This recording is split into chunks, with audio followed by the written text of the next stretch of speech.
જય ભગવાન મિત્રો, હું છું પ્રફુલભાઈ પંડ્યા। આજનો વિડીયો જે છે દેવગુરુ બૃહસ્પતિનું રાશિ પરિવર્તન થવાથી મેષ રાશિને કેવો થશે લાભ, એવું કહેવાય છે કે દેવગુરુ બૃહસ્પતિ વિશે આજે આપણે ચર્ચા કરવી છે।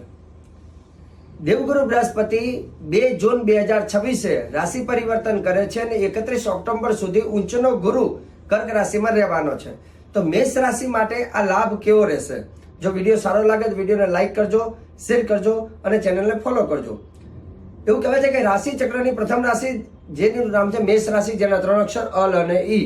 તો મેષ રાશિ માટે એવું કહેવાય છે કે આ રાશિ પરિવર્તન થવાથી જમીન મકાનની ખરીદી જો તમે કરવા માંગતા હોય તો તમારા માટે સારામાં સારી એવી તક તમને પ્રાપ્ત થશે।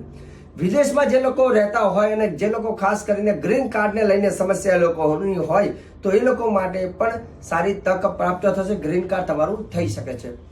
મહત્વના કાર્ય તમારા પૂર્ણ થશે। તમારા આયુષ્યમાં વૃદ્ધિ ચોક્કસ તમને જોવા મળશે। સંતાન સુખમાં વધારો થશે। જેના લગ્ન થયા હોય અને સંતાનની અપેક્ષા હોય તમને સંતતિની પ્રાપ્તિ પણ થશે। તમારા હાથેથી તમારા માતા પિતાની તીર્થયાત્રા પણ થવાની છે। વિદ્યાર્થીઓને પણ અભ્યાસમાં સારી તક જોવા મળશે અને વાહન તમે ચલાવતા હોય તો વાહન ચલાવવા બાબતે તમારે થોડું ધ્યાન રાખવાની જરૂરી છે। આ દેવગુરુ બૃહસ્પતિના રાશિ પરિવર્તનથી મેષ રાશિવાળા વ્યક્તિઓને સારામાં સારો લાભ થવાનો છે। ઉપાય શું કરવાનો છે? ગુરુવારના દિવસે ગરીબોને પુસ્તકનું દાન કરજો, જે તમને ફાયદો આપશે। અને રહી વાત જ્યોતિષને લઈને કંઈ પણ જાણકારી લેવી હોય તો તમે અમારા કાર્યાલયનો સંપર્ક સાધજો। જય ભગવાન।